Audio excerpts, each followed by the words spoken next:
Partnerem epizody je Volt. Služba, přes kterou si můžete objednat nejenom jídlo, ale třeba také drogery, květiny anebo elektroniku. A díky předplatnému Volt Plus navíc můžete získat spoustu výhod. Třeba dopravu zdarma a nebo slevy do vašich nejoblíbenějších podniků.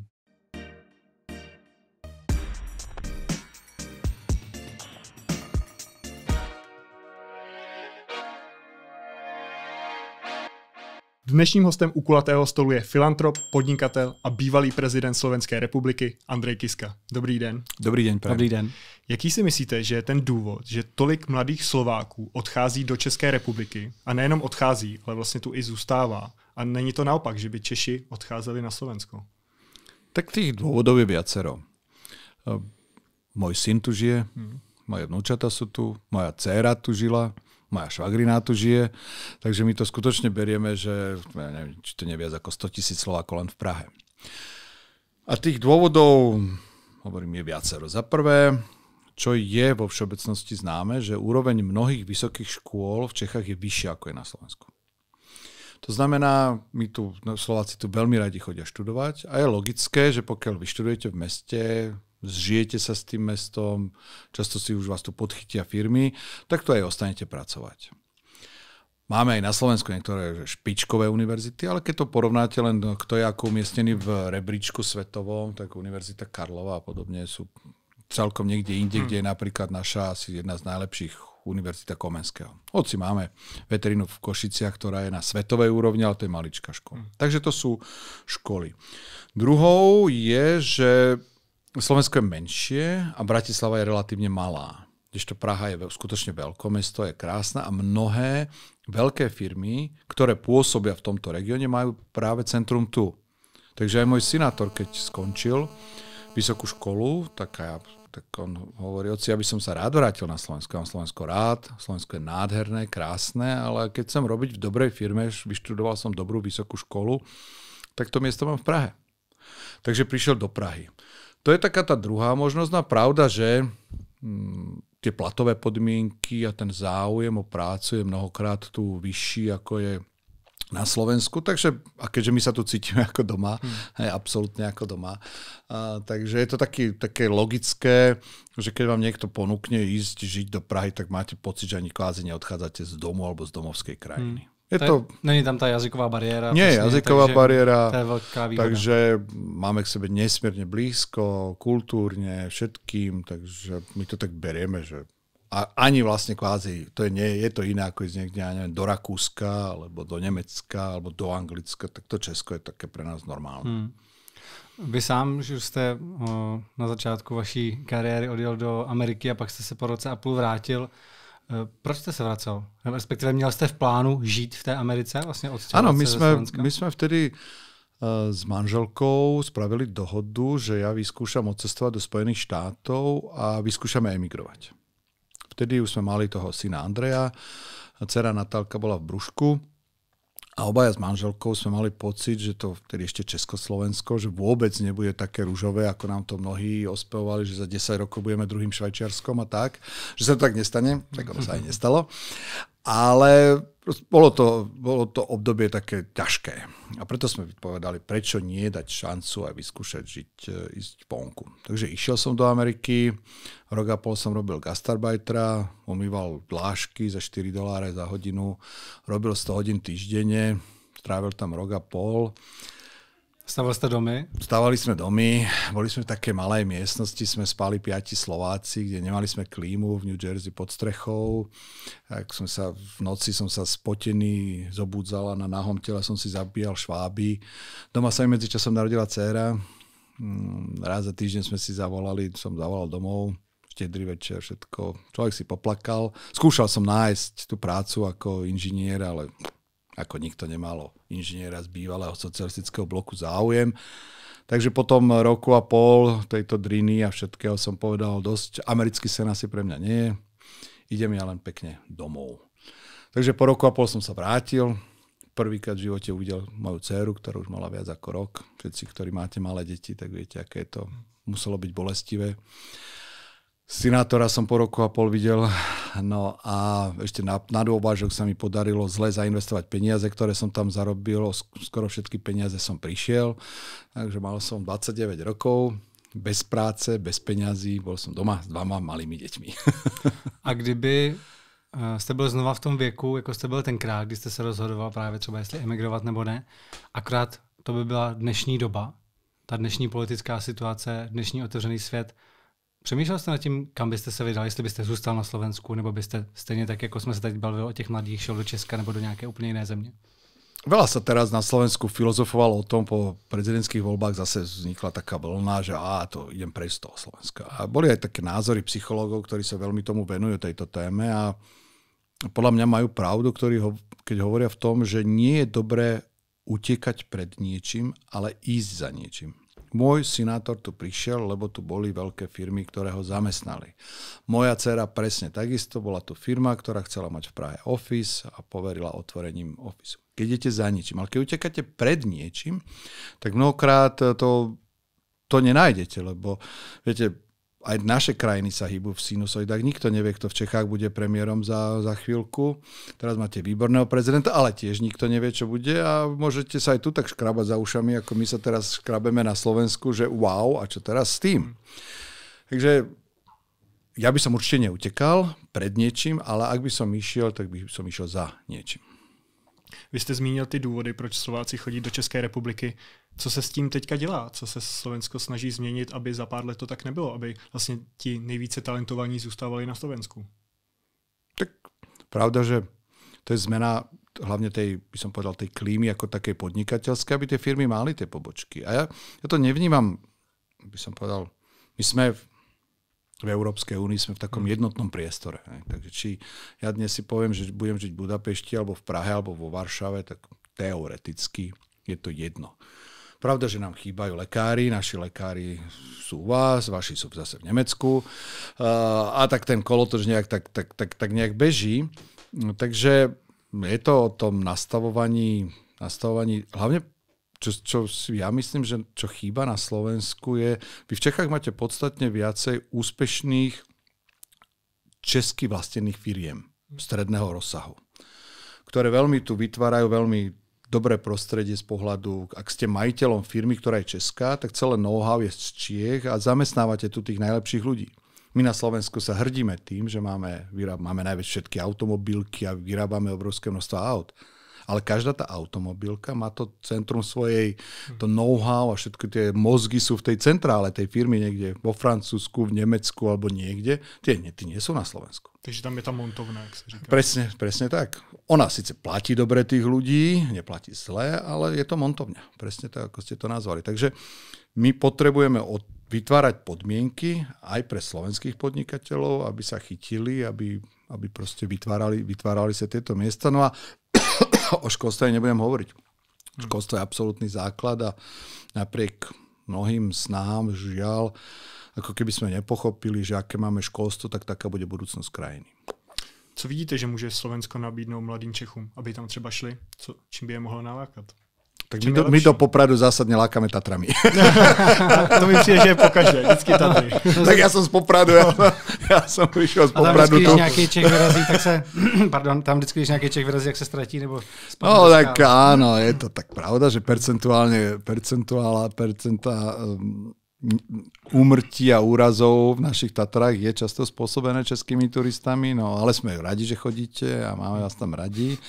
Takže čo by každá krajina, viete, Slovensko je taká, nazval by som, Česká je taká ľúbivá krajina a my sme taká, že drsná krajina. Máme tie hory, máte jemné vrchy, máme tie hory, vy máte také upravené údolia, my máme tie stržiny a rokliny a medvede a proste my sme takí, že ak má niekto rád, taký by som povedal iný typ, aj náturovo sme možno taký priamejší, niekedy otvorenejší, výbušnejší.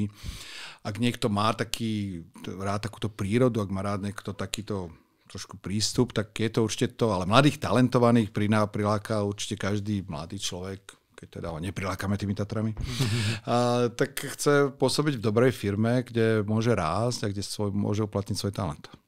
Vy jako podnikatel určitě máte přehled v tom podnikatelském odvětví, tak nějaké startupy úspěšné, na které jste třeba pyšní, nebo i ty středně velké firmy, jak jste zmínil, že u nás máme úspěšné. Tak viete, my máme na Slovensku zo pár firiem, na ktoré sme hrdí, ako je Asset, ktorý je akože svetový gigant. Máme Sajik, máme teraz také plazmové vrtanie, máme zo pár tých startupov, ale je toho podľa môjho názoru v porovnaní s rôznymi českými tými výrobnými, je toho podľa mňa málo. Je toho málo a je to dané historicky, my sme mali ťažký priemysel, v Čechách bol ľahký priemysel, aj na ten ťažký, no, tam až tak veľa toho startupového nevymyslíte.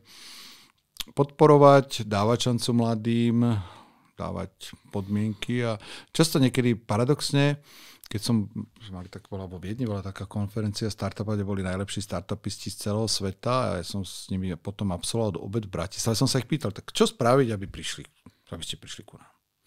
A paradoxne stačí možno mierne upraviť niekedy legislatívu. Napríklad, aby sa autonómne auta mohli testovať na nejakých cestách. A my tu prídeme, lebo my potrebujeme to testovať a musí nám niekto niečím výjsť v ústretí. A proste niečo vymyslieť, možno také, čím sa odlíšime od ostatných krajín Európskej únie, ale máme na to v rámci legislatívy EÚ nárok a právo a vytvoriť niečo a oni sa tu už automaticky presunú. A oni to vedia vycítiť. Určite by som neoperoval cenou pracovnej síly alebo niečo také. To nie. My potrebujeme kvalifikovaných, dobre zaplatených ľudí. Pokud nás teď sledují nějací mladí Slováci nebo poslouchají, kteří se rozhodují, jestli zůstat na Slovensku nebo emigrovat, přesvědčoval byste je, ať zůstanou? A pokud ano, tak co by bylo to přesvědčení? Povedal by som presne to, čo som povedal. Ak chcete odísť a máte ponuku ísť do špičkovej firmy alebo niečo, kľudne choďte. Doma je trochu doma. Viete, doma je doma prídete a doma je doma. Vždy bude doma. Prídete do krčmy, buchnete pesťou po stole a... Je pravda. Ak ste doma. Akorát ste v cudzej krajine, síce hovorím, tu je to sme skoro doma, ale predsa len, už to nie je až tak celkom doma a Slovensko je nádherné. Ja som pochodil celý svet a musím povedať, že Slovensko je pekné. Nemáme Prahu, ale máme mnoho iných krásnych vecí. Jo, je pravda, že když jsem se takhle bavil s nějakými lidmi, kteří žijou v zahraničí, tak právě vždycky říkali, že i přesto, že už jsou tam několik let, tak se stále cítí vlastně jako ti cizinci, nebo že pořád se necítí 100% doma, což přesně... Určite, hlavne keď ešte jazykovo vycítia. Ja som to v Amerike zažil, Amerika je dosť otvorená pre rôznych migrantov, ja som to zažil, že vám dajú pocítiť.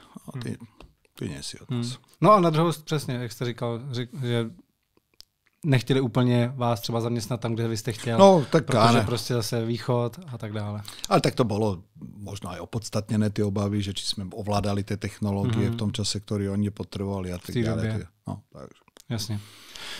Podle informací, které jsem viděl na vašich stránkách, na stránkách vašeho projektu Romade, což je ten důvod, proč tady máme tyhle ty krásné barevné šátky, tak 10% populace Slovenska jsou Romové. Ano. A vy jste se rozhodli v rámci tohoto projektu, mimo jiné, jim pomoci. Tak o čem ten projekt je? Tak na Slovensku ich máme 500 000, v Čechách je ich asi 250 000, v Rumunsku ich asi 1 000 000. Celkovo v Európskej únii je okolo 10 až 12 miliónov Rómov. Ťažko sa to meria, pretože keď sa sčítavajú ľudia, tak sa jednak oni už aj nehlásia k tomu, že sú Rómovia a pritom žijú v osadách a tak ďalej. Takže Rómov je veľa a keď človek tak vníma a rozpráva sa s ľuďmi, tak mnohokrát cítite, ako tie predsudky, tá diskriminácia a taký veľmi skreslený uhol pohľadu na Rómov je.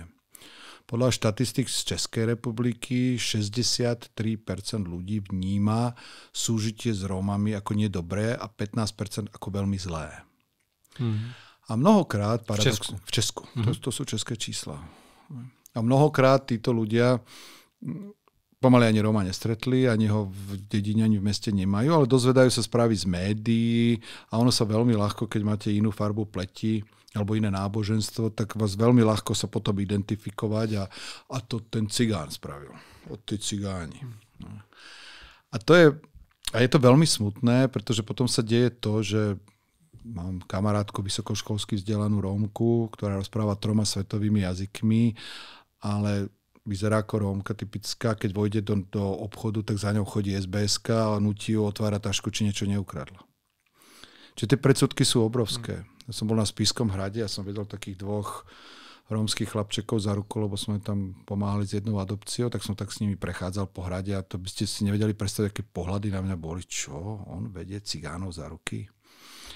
Predsudky sú a ja si myslím, že by malo byť takouto prirodzenou snahou nás všetkých, ktorí chceme žiť v takej inkluzívnej, modernej Európe, v moderných krajinách, aby sme tieto predsudky odburávali, aby sme ukázali, že sú medzi nimi úžasní ľudia, že majú úžasnú kultúru, úžasnú históriu, že sú medzi nimi aj vedci, aj lekári, ale aj umelci a tak ďalej a zbližovali to.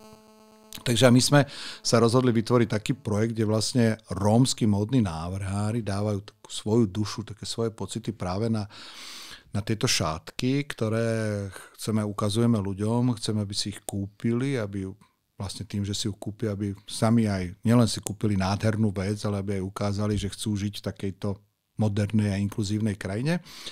Takže takto sme to vytvorili. No a pravda, že snažíme sa do toho vtiahnuť ešte aj z tej oblasti výrobnej, aby nám v tom aj Rómovia pomáhali, Rómky pomáhali to vytvoriť. Máme 2 kolekcie šatiek, máme hodvábne, tie sa šijú tu v Hradci Králové v Čechách, pretože hodvábne tam sa šije aj Hermès, známe francúzske šatky. Tieto by ešte naše Rómky nezvládli. A potom máme druhú kolekciu Inklúziu, ktorá je robená z recyklovaného polyesteru, trošku iných rozmeroch a iných farbách. A tie už napríklad šijú aj naše Rómky, kde máme výrobu v Košiciach. Takže chceme ukázať krásu a pomocou krásy spájať krajiny, viesť dialog a ukazovať, že predsudky by nemali mať miesto v našej společnosti. A ty Romky v těch Košicích, které to tam vyrábí, tak to jsou z těch vyloučených lokalit, nebo jsou to ženy, které třeba předtím neměly žádnou práci? Jasne. Tak keď sme tu dielňu otvárali, my sme otvárali pred vyše 2 rokmi, tak pravda, že ako základ sme museli zobrať skúsené majoritné šičky. Hej, to je základ. To proste, ak chcete, každý človek je ochotný pomôcť, ale ak si niečo kúpim, chce mať kvalitnú a peknú vec. Hej, to je logické. Takže sme zobrali majoritné šičky a k tomu sme začali vlastne oslovovať a hľadať šičky, ktoré rómske z rómskych komunít. Paradoxne, v oblasti Košíc je vyštudovaných okolo 2000 mladých rómskych šičiek. A ešte je skoro žiadna. To vyplýva z toho, že to je takéto naše školstvo, že keďže musí byť ukončená školská výchova, tak po skončení základnej školy ešte sú 2-3 roky, kedy tie decká musia chodiť do školy, tak existujú pracoviska, ktoré spravia ako keby detašované pobočky priamo v rómskych osadách, kde je veľa na Luníku napríklad. Je učňovka Kukučinová, ktorá je v Košiciach a má svoju pobočku na Luníku v Košiciach. Ja som tam bol, tam prídete, tam sedí 12-15 mladých Rómiek a snažia sa ich naučiť šiť. A takto sú v rôznych rómskych osadách. A tým pádom obrovská výhoda pre náš projekt je, že tie dievčatá skutočne prišli do styku s tým. Nevedia, akože by boli schopné sa posadiť za stroj a okamžite šiť, to nie.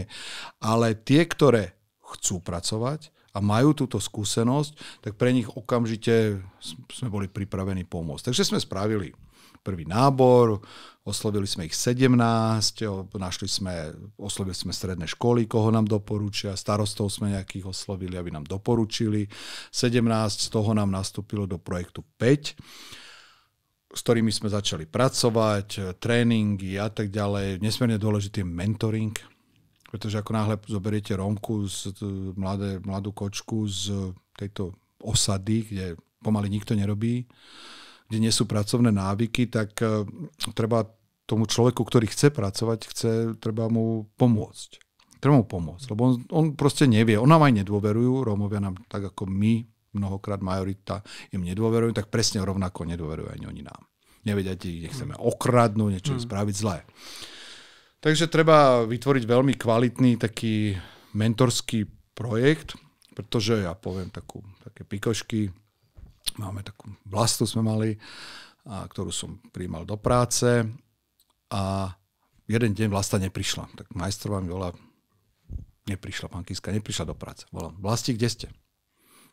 No tak vonku prší. Tak keď vonku prší, tak ja do práce neprídem. Hovorím, Vlastík, kúpite si dážnik, keď prší, zoberte si dážnik, máme tam aj šatňu, môžete sa prezliecť, keby ste zmokli, ale vy mi nemôžete povedať, že kvôli dážďu neprídete. Za 2 dní mi volá Vlasta.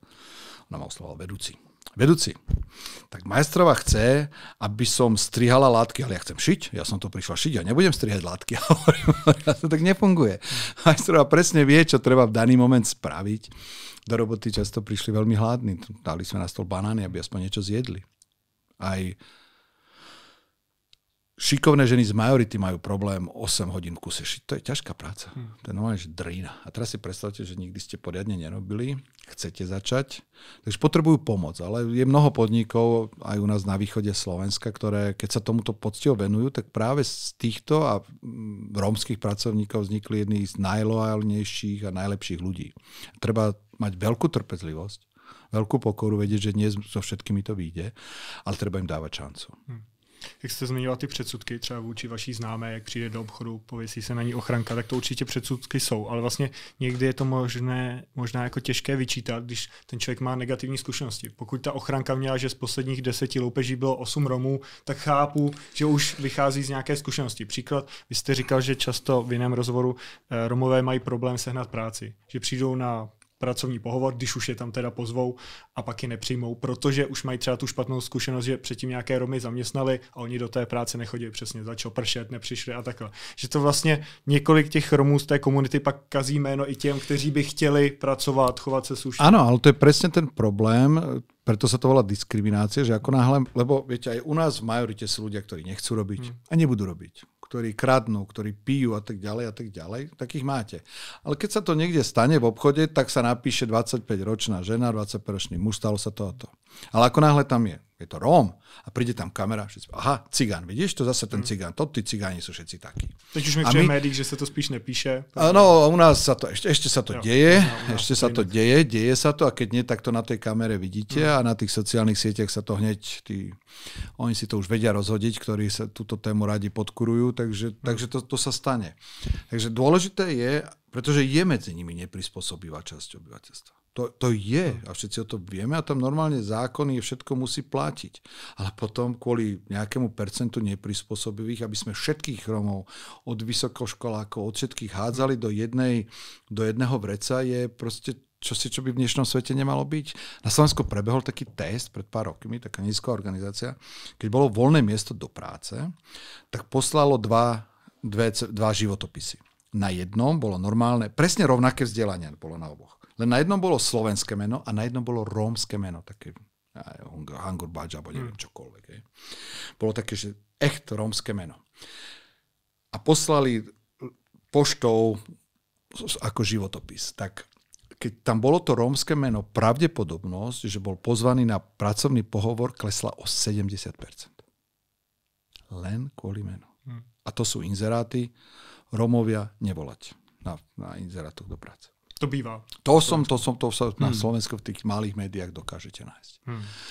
Takže tie predsudky sú a našou a úlohou tohto projektu je práve ukazovať tú krásu, tie predsudky pomáhať odburávať, ukázať, koľko je v nich nádherného.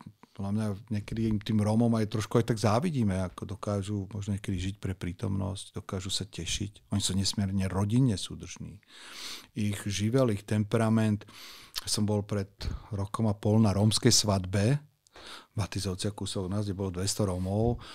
To bol tak úžasný zážitok, ktorý keď som rozprával zážitky z toho, tak všetci, to treba zažiť. Skutočne myslím si, že v mnohých veciach zďaleka nevieme, čo všetko v nich je. My když jsme natáčeli dokument o romských osadách, tak jsme viděli vlastně, jaká je tam ta situace a dost nás to překvapilo, protože na východě Slovenska těch romských osad jsou stovky. U nás v Česku, jestli máme jednu, se říká někde u Ostravy, ale to se vůbec nedá srovnat. Čím to je? Že takhle sousední země, jedna jich má stovky, druhá žádnou. Viete, ja keď tak rád chodievam na horský bicykel a chodievam cez tie rómske osady alebo cez časti dedín, kde tí Rómovia žijú. A keď vidím tie skoro holé deti, ako v tej zime špinavé chodia, no ja mám tak slzy na krajičku a hovorím si, bože, prečo? A niekedy tak so smutkom v srdci si hovorím, že to je tak, kto by toto dokázal vyriešiť, to je tak na 3 Nobelové ceny.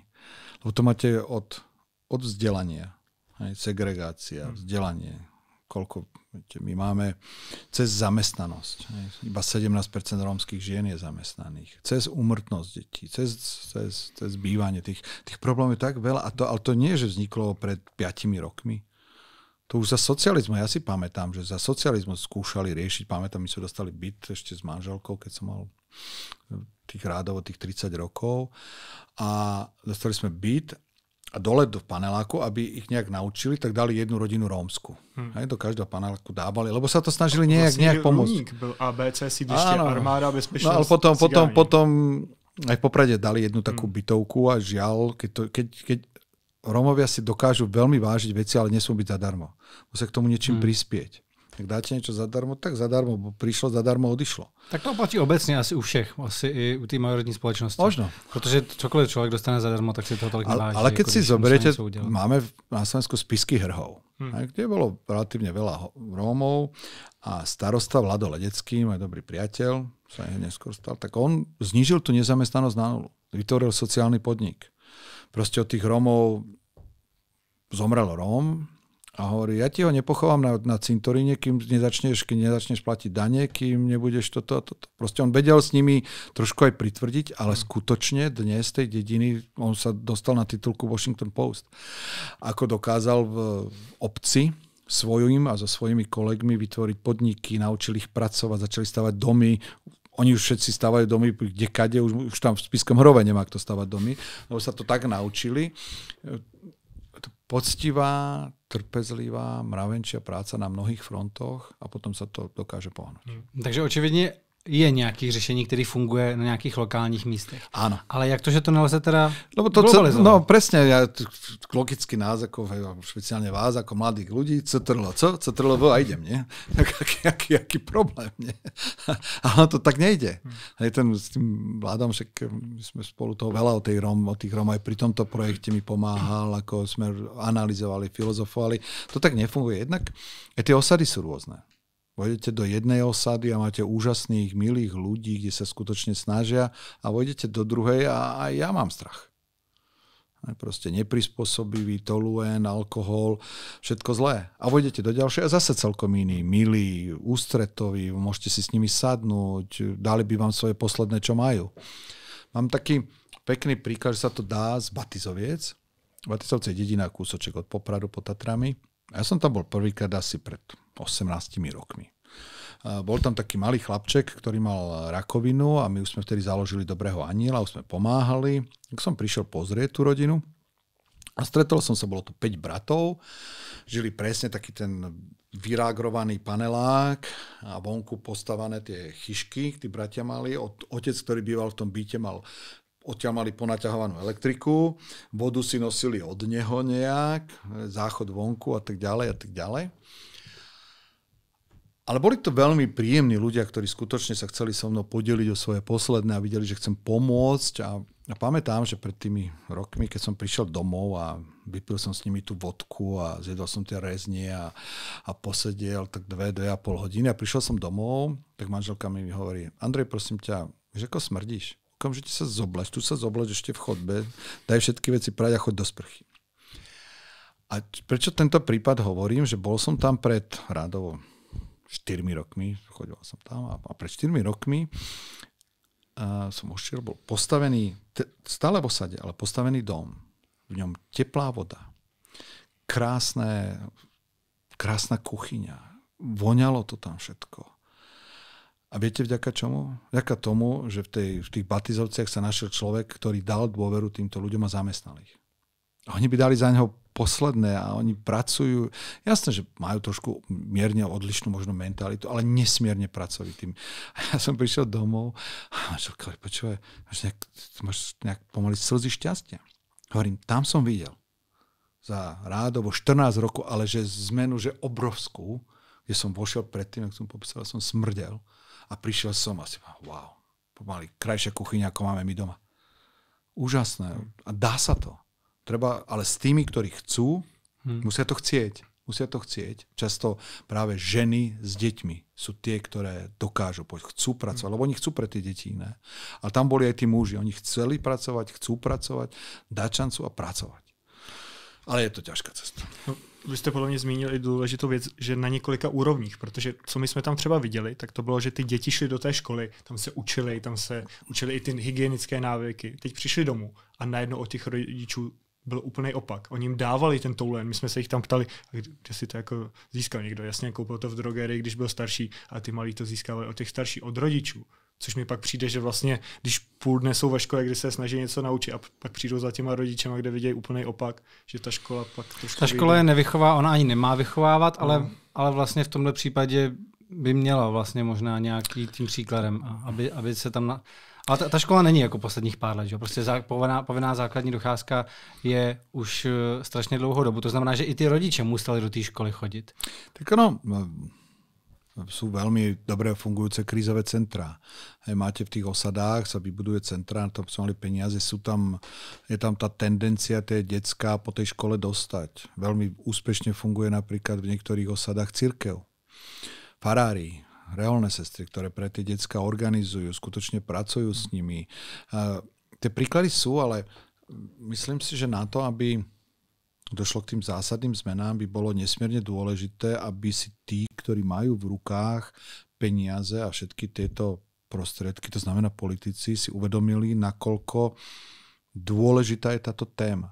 Ale žiaľ, a na Slovensku, vy teraz v Čechách máte rómsku zmocnenkyňu vlády, pani Fukovú, úžasná žena, vytvoril sa tu nový úrad, presadila definíciu anticiganizmu. Normálne to cítim, keď sa tak rozprávam v tých politických kruhoch, že sa tu proste pochopilo, že sa tu zase pokročilo ďalej. Ale na Slovensku, keď začnete hovoriť o Rómoch ako politik, a ja som ako prezident sa často Rómov zastával, ako náhle začnete rozprávať o Rómoch, tak keďže 50 až 60% Slovákov voči Rómom má svoje výhrady, tak vaša popularita absolútne padá okamžite dole. A keďže žiaľ, mnohí politici fungujú tak, že to najdôležitejšie pre nich je ostať pri moci a byť znova zvolený, mať dosť voličov a nie myslieť na to, čo je skutočne pre tú krajinu dobré, tak oni o tom nebudú hovoriť. Ja to hovorím, že sa dávajú ako pštrosy hlavy do piesku. Proste ten problém neexistuje. A nemůže to být i pro někoho skupina, ze které by získal hlasy? Nebo oni nechodí volit? Oni chodia voliť. Matovič od nich získal hlasy, ale žiaľ populistickým, lebo ich oklamal. Že im slíbí, že dostanú nejaké dostali, dávky? Že dostanú neviem, 500 eur za to, že boli. Proste robí, Matovič bol v tomto veľký marketingový cirkusanda odborník. Takže on dokázal si ich veľa zlanáriť na svoju stranu. Teďka v posledních prezidentských voľbách. Nie, v posledných parlamentných. Ale ešte hlavne predtým, keď bol. Ale zase na druhej strane práve Kotleba, ktorý bol naši prví fašisti, čo boli v parlamente, tak presne opačne. Tak on práve hovorí, musíme a spravíme poriadky a kto nebude prátať tá lopata. A paradoxne on získal dokonca, že vyhral v nejakej dedine, kde nemajú ani jedného Róma. Viete, že dokáže takto tú retoriku a vidíte z tých médií a to je presne to, aká je tá sila toho slova. A preto ja hovorím, musíme ukazovať krásu, hovoriť o pozitívach a ukazovať, aké to je. Lebo keď o tom nebudeme hovoriť, tak proste tým niektorí ľudia budú vždy len ovplyvňovaní a žiaľ pre médiá je vždy zaujímavejšie niečo, keď sa stane zlé, ako keď sa stane niečo dobré. Vy ste to tady už několikrát zmínil, že pracujete hlavně s těmi, kteří sami chtějí, respektive je to důležité, aby oni chtěli. Musí chtít. No a jak teda pomoct tomu problému, jak pracovat s těma lidma, kteří nechtějí, respektive nad nima zlomíme hůl? Když prostě ten člověk nechce pracovat, ja rozumiem. Nechce chodit na vzdelávace. Túto presne otázku som položil tomu Vladovi Ledeckému. Vlado, tak ty sa píšiš, teda, že máš tam 0% nezamestnanosť, že všetci skoro Rómovia, no a čo, jak si presvedčil ty? A on sa tak usmiel hovorí, vieš, Andrej, ja mám aj normálnych, on ich volá parobkovia, starých mládencov z majority. Oni v živote nerobili a nebudú robiť. Ale musím sa o nich nejak postarať, však sú to ľudia. Ale oni nikdy nebudú. Aj v majorite máte ľudí, ktorí proste nikdy nechceli a nechcú robiť. Pozrite sa len na ulice, pozrite sa na bezdomovcov, koľko tam je z majority ľudí. Proste máte skupiny ľudí, ktoré... Tam je tá skupina podstatne väčšia, ale len to je prvá vec, aby sme si uvedomili, že to je všade.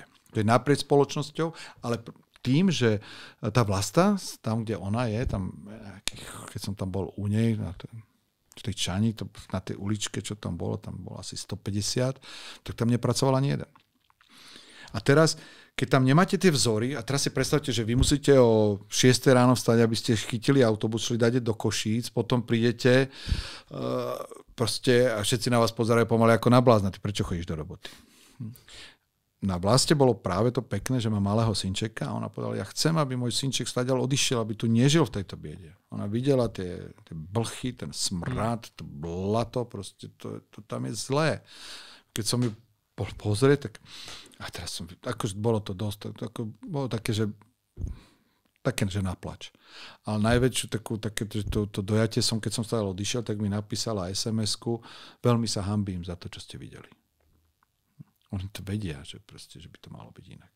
Takže a teraz, keď sa vrátime k tomu, že ako tí, ktorí nechcú pracovať, nad niektorými žiaľ v určitom veku a v určitom by som tú palicu kvázi zlomil a tak ako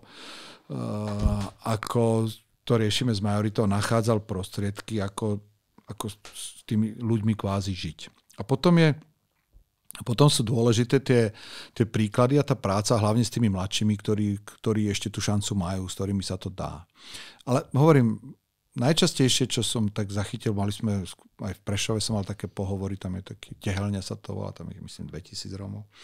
A som tam mal stretnutie, tie ženy, tie matky tých detí chcú iný život pre svoje deti. Pravda, že musia získať aj podporu od mužov, lebo to zase nie je také jednoduché, že žena do roboty, muž doma, musia, ale to je presne tá skupina, na ktorú by som sa zameral, s ktorou by som pracoval, len je tam nesmierne dôležité aby politici sa nebali povedať na rovinu, že to treba spraviť a že sa tomu musíme venovať. Byly v minulosti, nebo i teď v současnosti nějaký pokusy na to motivovat toho místního vajdu, který je u nich často uznávaný jako ten hlavatý osady a ten, ke kterému zlíží. Protože kdyby třeba se podařilo přesvědčit jeho, ať on ostatní motivuje, tak věřím, že by ostatní k němu zlíželi a mohli třeba pak dělat to, co on jim řekne. Za prvé, Rómovia sú nesmierne rodine súdržní. Ja na tých bratoch, ja som obdivoval, ako dokážu byť rodine súdržní, ale nesmierne. Takže, a to je jedna vec. A ešte druhá vec, že oni si veľmi pozorne všímajú, keď niekto niečo dosiahne, nejaký úspech, že ako sa mu to podarilo. A to je presne to, že tie príklady by mali ťahať. Tak ako ten môj známy vybudoval v tých Batizovciach ten domček. A oni všetci vidia. On síce zvonku nie je omietnutý, ale oni to všetci vidia a kladú si tú otázku, ako je možné. A on hovorí, že tu ma zamestnal, takto to funguje a ideme. Takže ukazovať príklady, dávať šancu. My máme sociálnych pracovníkov, ale...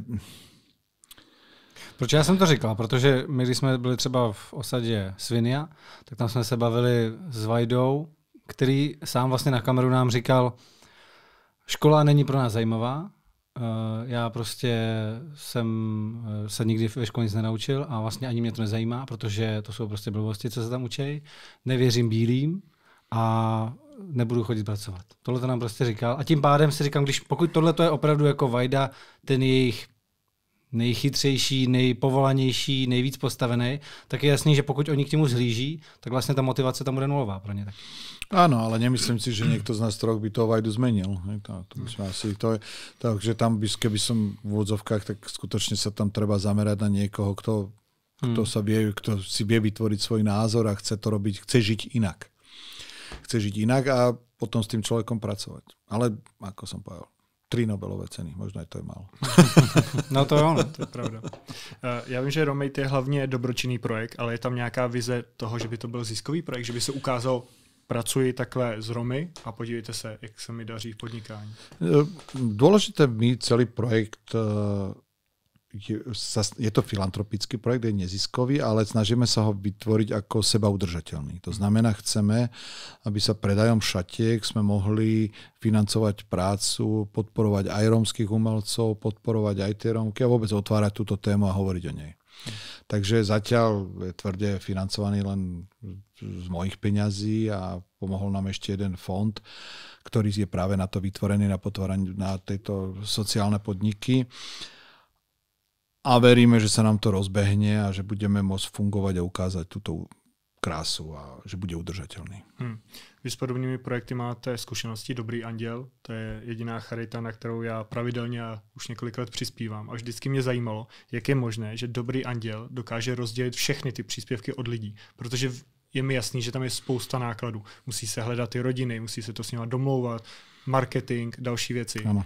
Tak z čoho je to financované? To je principiálne, vlastne my sme to na Slovensku vytvorili na úvod a bol som veľmi rád, že potom v Čechách sa našli filantropi, ktorí presne vlastne náš model zobrali a spoločne sme to vytvorili.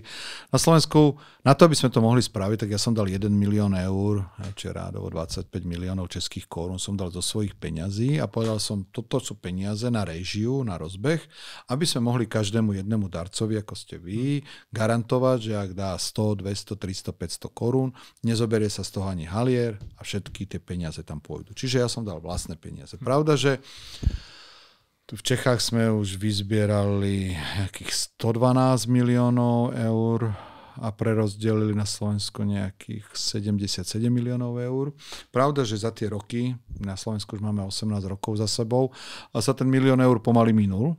A potom som oslovil ďalších keďže oni sa už vedelo o Dobrom anjelovi, tak som oslovil ďalších úspešných ľudí.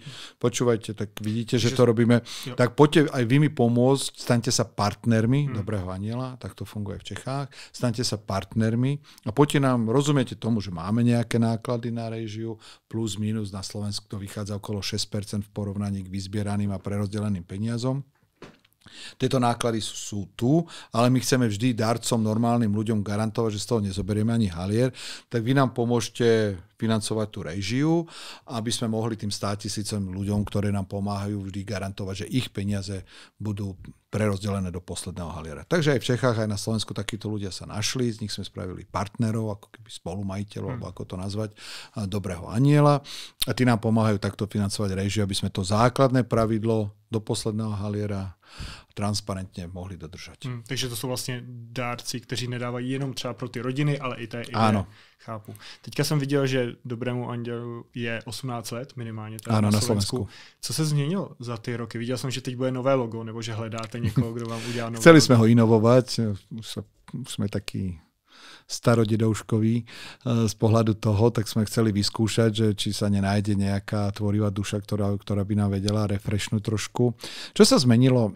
Ja tak s veľkým rešpektom alebo s veľkou radosťou môžem skonštatovať, že Dobrého anjela som zakladal asi 2 roky, takže je tomu 20 rokov pomaly. A tak keď pred 20 rokmi, keď som to zakladal, tak zvlášť na Slovensku, keď som niekde povedal, že idem dať 1 000 000 eur zo svojich peňazí, tak čo? To je čo? Ideš ty dať, platíme štátu dane a tak ďalej, čo ty ešte budeš dávať 1 000 000 zo svojich na to. A dnes je to pomaly ako taký, že štandard, že každý úspešný človek, ktorý už trošku od života dostal, začína mať taký pocit, že asi by som mal často aj tomu životu vrátiť, keď som od života veľa dostal. A tomu som nesmierne rád. Vzniklo mnoho ďalších úspešných, krásnych charít na Slovensku, v Čechách aj nehovorím. V Čechách máte to silné podnikateľské prostredie, takže tých úspešných ľudí, Čechov, ktorí to cítia, či do vzdelanie, či zdravie a tak ďalej a tak ďalej. A to som veľmi rád, že sa ešte zďaleka teda nie sme na úrovni, ja neviem, Spojených štátov alebo niekde, kde to už je skutočne až v krvi, v DNA vžité tá morálna povinnosť úspešných ľudí pomáhať, tak ale nesmierne to rastie a som na to v oboch krajinách veľmi hrdý. Proč odvětví fashion, nebo prostě módy, módní značka? Máte k tomu vy sám osobně nějak blízko? Asi starý Brontosaurus vcházet do módy je dosť špecifické, ale keď som skončil teda ako prezident, vrátil sa do Dobrého anjela a som uvažoval, že chcel by som ešte niekde pomôcť, ešte sa cítim relatívne plný chute energie a Dobrý anjel ide výborne. A rozhodol som sa tú rómsku tému, tak som práve, ako sme hovorili, vzdelanie, práca, bývanie a na záver, keďže vtedy som v tých Batizovciach bol a tak hovorím, prečo tie rómske ženy niečo napríklad nešijú, sedia doma? No, ale jasné, že typický problém, ak ušiť vieme, ale kto to kúpi a kto to predá. A vtedy som sa tak práve začal zaoberať tým, že však oni to šijú. Všimol som si v Austrálii, sú také projekty sa nevolajú Aborigínci, s pôvodnými obyvateľmi, že vlastne sa vytvára taká tá kultúra, práve ich kultúra, ktorú oni sami vytvárajú a robia a ukazujú tú krásu. Tak som sa tak nejak inšpiroval tým, že čo keby sme vytvorili, práve ukázali tú krásu tej rómskej kultúry, nech to sami oni navrhujú, ale nech sa na tom aj spolu podielajú na výrobe. Takže vtedy tam ten nápad nejak vznikol, odtedy to nosím v hlave, skúšam to.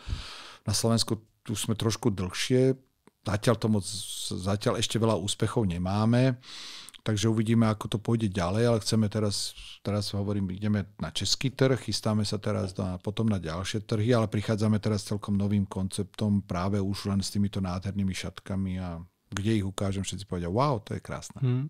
No krásný jsou. Já jsem koukal na vaši slovenskou stránku právě, kde jsem viděl i jiný kousky oblečení, které mě zaujaly a nenašel jsem tam nikde, jestli si to můžu objednat sem do Česka. Môžete. Máme nejakých asi 100 objednávok z Čiech, ktoré sme už tu doručili. Bez problémov môžete. Áno, na Slovensku sme skúšali ešte aj s inými typmi výrobkov, ale presadiť sa v oblasti módy je dnes nesmierne ťažké. Viete, my sme mali trička, ktoré navrhol práve tento módny návrhár, ktorý navrhol túto šatku. On je Markus a on navrhol aj krásne také trička, kde máme tieto motívy. No ale viete, keď zoberiete tričko a ušijete ho v Košiciach, tak ho nedokážete predávať pod 30 eur, to je koľko? To je 750 českých korún. Nedokážete ho predávať, proste keď to šijete na Slovensku za slovenské mzdy v slovenských podmienkach, nedokážete. A vojdete do H&M-ka, bude to tričko tam za 8 eur alebo do Zary a potom si kliknete na Temu alebo na Shine, kde bude to tričko za euro 50 alebo za 2 eur. A veľmi ťažko sa v tom. Moda je veľmi ťažký biznis. A napriek tomu, že ľudia mnohokrát deklarujú, že si budú kupovať takže slow fashion a tak ďalej, ostáva často iba pri deklarácii a na záver vojdu do tých rýchlo do fast fashion a kúpia si stadiaľ, takže sa na to presadzovalo ťažko a preto sme sa rozhodli to celé zinovovať, zobrať už len tieto nádherné šatky, dať ich ušiť, teda tieto hodvábne, tam, kde sa šije Hermé, ako ma naučili vyslovať, francúzske šatky, ušiť ich krásne, nádherné a takto to ponúknuť ľuďom a vyskúšať sa presadiť teraz týmto smerom. Už to několikrát zmínil, že se teda šijou na tom stejném místě, to znamená, že to je ta stejná výroba? Čo myslíte? No ty šátky vaše a ty šátky... Nie, ešte raz. Šátky, tieto tu šátky, hodvábne šátky, sú dva typy šátkov. Sú hodvábne, toto sú hodvábne a potom sú šátky z recyklovaného polysteru. To je z umelého vlákna. Tieto šatky z hodvábu sa šijú v Hradci Králové, kde sa šijú aj šatky Hermé, francúzske. Takže stejná výroba. To je tam. A potom sú šatky z toho polyesteru a tie sa šijú v Košiciach, kde máme aj tie rómky, lebo naše rómky by žiaľ túto kvalitu zatiaľ nezvládli. Jo, mne šlo o to právě, jestli teda, když si člověk koupí od vás šátek, jestli může říkat, že to je ten stejný jako vlastně Hermé. Vyrába sa to v tom istom, je to iný hodváb, Hermé používa trochu iný hodváb, iné ukončenie, ale Hermé stojí 3 až 5 násobok viac ako tento. No já jsem právě chtěl říct, jestli vlastně jako za zlomek ceny může si koupit někdo jako velmi podobnou kvalitu vlastně ze stejných rukou. Je to z těch istých rúk. No, tak to je podle mě no samozřejmě, nejde na tom asi stavit úplně marketing, to si myslím, že by se jim úplně nelíbilo, ale asi je to zajímavá informace. Myslím si, že to Hermé ani schválom nehovorí, že sa to, oni sa tiež snažia povedať, že sú to francúzske šatky a myslím, že schválom nehovorí a neviem, či teraz nerobím zle, ale šije sa časť tých určite sa šije presne v Hradci Králové a mne sa veľmi práve páčilo, že ten majiteľ, keď som sa o tom rozprával, tak presne povedal, tak keby sa to rozbehlo, a ja by som zamestnal rómske ženy a vyskúšal, v Hradci je silná rómska komunita a ja by som to vyskúšal ich zamestnať, len sa to musí rozbehnúť. Všetko závisí od toho, že či ľudia zoberú náš projekt, budú kupovať a ak áno, tak vieme ľuďom, vieme pomôcť. A jsou ambice jít si někam třeba dál, právě stát se nějakou jako plnohodnotnou značkou fashion, to znamená přehlídky, anebo jenom zůstat na té filantropické úrovni jako neziskovka? Tak ešte raz, je to udržateľný projekt, takže my sa musíme snažiť riadiť všetkými pravidlami módneho biznisu. Ale ako som hovoril, toto je nesmierne ťažký biznis, ktorý sa otriasa v základoch, hlavne touto Čínou, keď si zoberte, že oni, ako je Facebook a všetky sociálne siete, ako sú zahltené touto reklamou týchto nákupných domov čínskych, to je proste, ten pretlak je obrovský. Mm-hmm.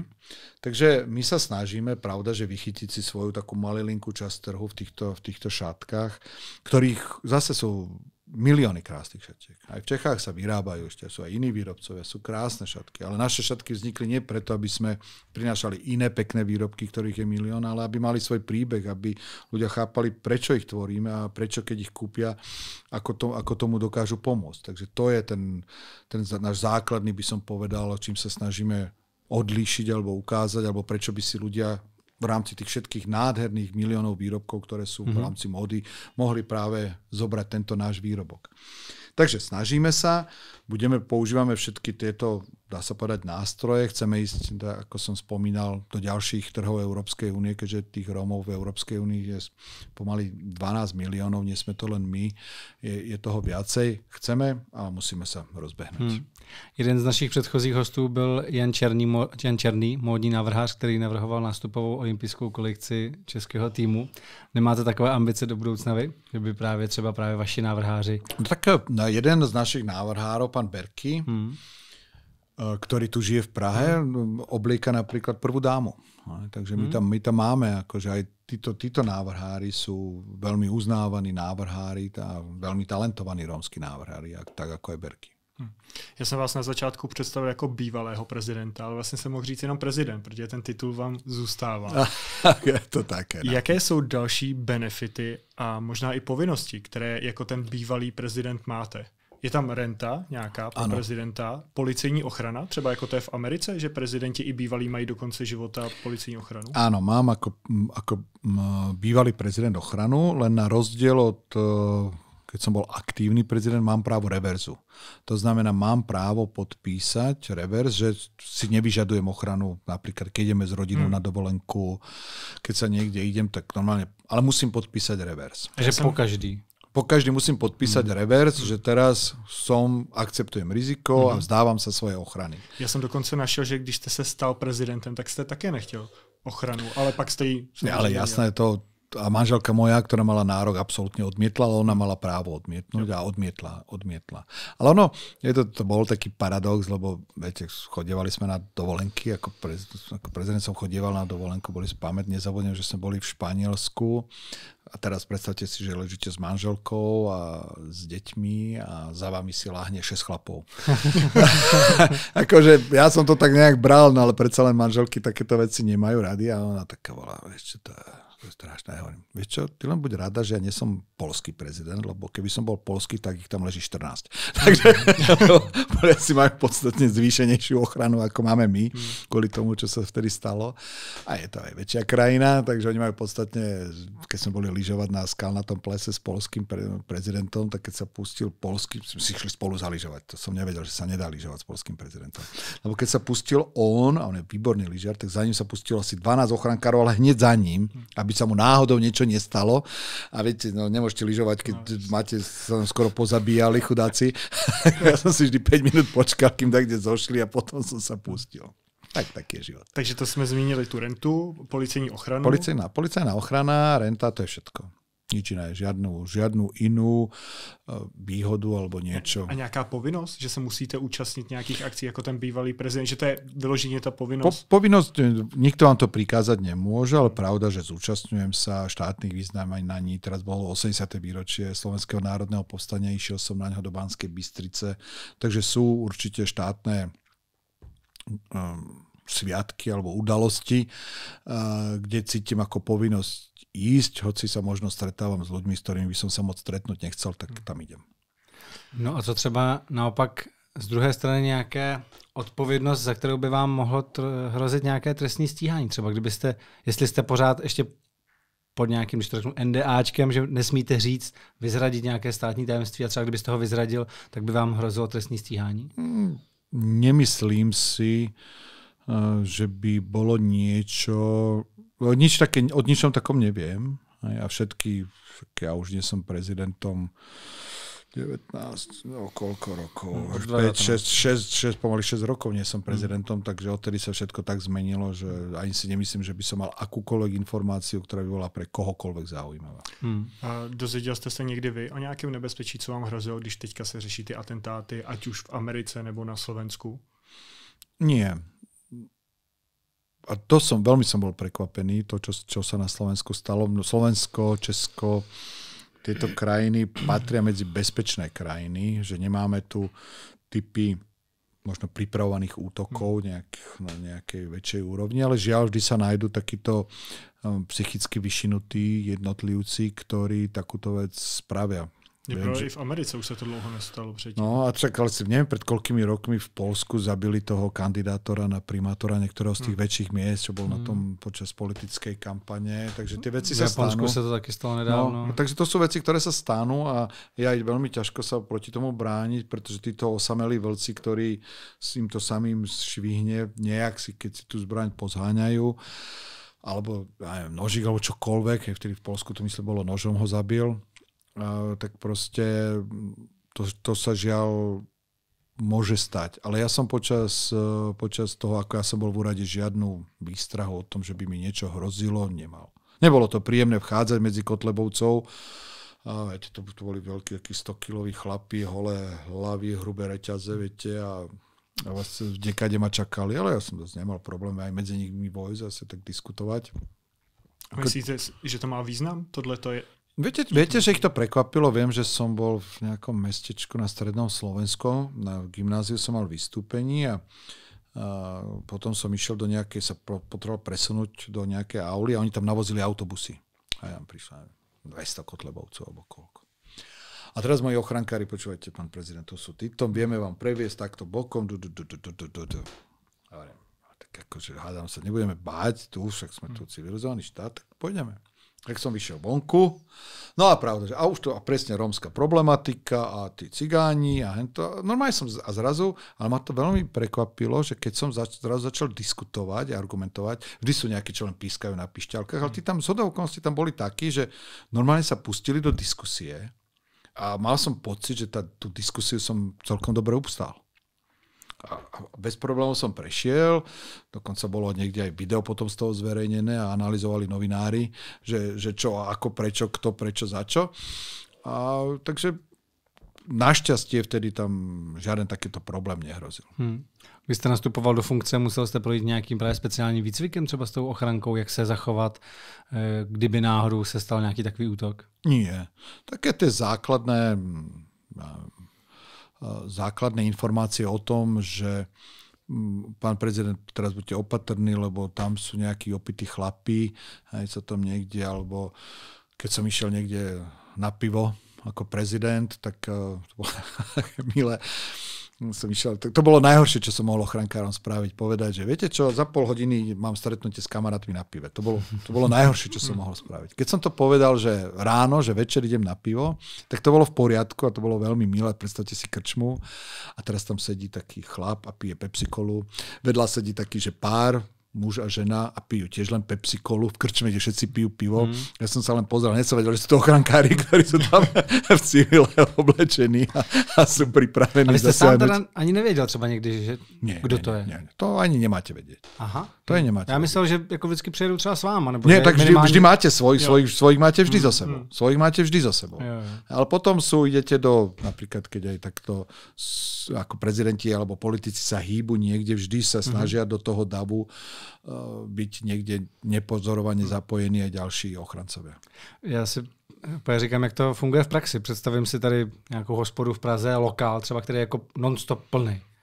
A vy řeknete, že tam za půl hodiny ty chcete jít na pivo a teď oni vlastně musí přijít a vlastně někoho vyhodit, abyste tam mohli sednout. Respektive, jak to funguje právě v praxi, když řeknu, hele, přijde sem za chvíli prezident. To neviem, ale tak ako keď pravda, že keby som tam vošiel ako prezident a nie som ohlásený a krčma je plná, nie je voľný stôl, tak nikoho nevyhodia, tak idem do inej krčmy. Jo. Ale práve keď som to povedal ráno, tak pravda, že rezervovali stôl a ten stôl sa snažili rezervovať tak niekde v rohu, aby mali krytý chrbát, aby som mal krytý, aby niekto nemohol prísť zozadu a ma tam obliať pivom alebo niečo, takže mali pripravené nejak. Ale pamätám, že keď sa mi narodila vnúčka, tak som tu prišiel do Prahy. A to už tedy... Vnúčka má 11, 5, nie, to bolo skôr. Nie, ale raz som tu prišiel niekde, aj v tej Prahe som išiel do tej krčmy. Hej, v Prahe som išiel do krčmy a bez problémov, lebo okrem vlastných ochrankárov som mal aj českých ochrankárov. Všetci sme to v pohode. Oni tak vytvorili, by som povedal, že kolo mňa taký skôr tak postávali, tak relatívne blízko pri mne, aby sa nič neudialo. To bolo dokonca na stojaka, že to nebolo také, že sme sedeli. Ale to sa dá zvládnuť. Treba len byť empatický aj vo vzťahu k ochrankárom a rozumieť, že aj oni sú zodpovední a keď o niečo poprosia alebo požiadajú alebo naznačia, tak treba byť vo vzťahu k nim empatický. No a co nyní, když se procházíte po ulicích, najde se ještě někdy nějaký váš nepřítel, který vám vyčítá nějaký věci, nebo tím, že už jste opustil tu funkci, tak už to opadlo? No, nájde sa. Bol som v Poprade. V Poprade väčšinou, keďže je to moje rodné mesto, tak sa poznáme a tam mám všetko svojich fandov. A teraz vychádzal som. A oproti mne išiel taký malý, taký nejaký menší človečík, taký. A nevšimol som si, že ma vypýtal, alebo že je. A taký, Kisko. A ja tak som myslel, že ja hovorím, dobrý. A takého K som ešte v živote nestretol a väčšia P už je len Čaputová. A teraz mi to tam začal hustiť. Ale tak teda bol polovicu z mojej výšky, tak bol mierne pripitý a videl som, že už ochránkár sa blíži, tak som mu len tak mávol rukou a išiel. Takže stane sa aj to. Ale nemávam taký ten pocit, že nejaké ohrozenia skutočne to asi nie. Tak z toho, co říkáte, možná i z toho, co teďka ukazuje náš současný prezident, tak i v téhle funkci můžete žít normální život. Můžete určitě, zalévat zahrádku, jezdit na motorce nebo chodit do hospody. Pořád to jde i ve funkci prezidenta. Jak jste vnímal tu situaci, kdy například Attila V., kterého my jsme tady v tu dobu zrovna měli na rozhovoru, podpořil Petra Pellegriniho v prezidentské volbě a od něj začali odcházet jeho sponzoři na základě toho, že podpořil jednoho z kandidátů?